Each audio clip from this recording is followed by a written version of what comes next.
So while doing research for this channel, I have run into some fun inaccuracies online, as you do. But I want to share with you my favorite inaccuracy that I have run into. It is on the Minnesota Vikings official team website. If you want to see what I'm about to show you for yourself, you can go to vikings.com/schedule/1969. Nice. So it's, of course, the schedule for their 1969 season. And this isn't just any random Vikings season. No, this is probably the best season in their team's history. They led the league in offense and defense this year. Their defense is still number 2 all time in points allowed per game at 9.5. They won the last NFL championship before the merger would happen the next year in 70, and that would kind of become the conference championship. But it was the very last NFL championship, and it would send them to their first Super Bowl in team history. So very important year for the Vikings. And of course, they start out by calling the calling the NFL championship a conference championship.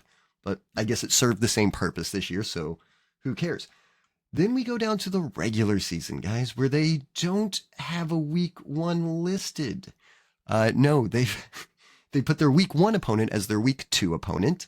So this subsequently screws up the numbering for the weeks after it until we get down to week 8 that they have listed twice. But at least one of them is against their actual week 8 opponent, the Browns. The only issue is they don't give you a score for this game, and they mark it as a tie. And guys, this game was not a tie. The Vikings won this game. In fact, this is in the middle of a 12-game winning streak for them, the longest the league had seen in 35 years at this point. If you go down to week 9, yeah, it's also listed twice. Once as a bye week, once as their actual week 9 opponent, the Green Bay Packers. We'll go down to week 10, and what do you know? It's listed twice, once against their actual week 10 opponent, the Steelers, and once against their week 11 opponent, the Lions. So what do they list for week 11? A bye week twice. Yes, they've incorrectly put it as a bye week 2 times. They do then get the last 3 weeks of the season correct.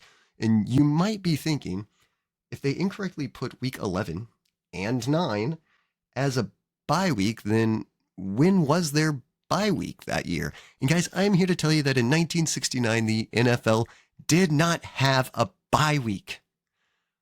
Vikings.com. Were you drunk when you made this? This is the most important year in your team's history. Fix it!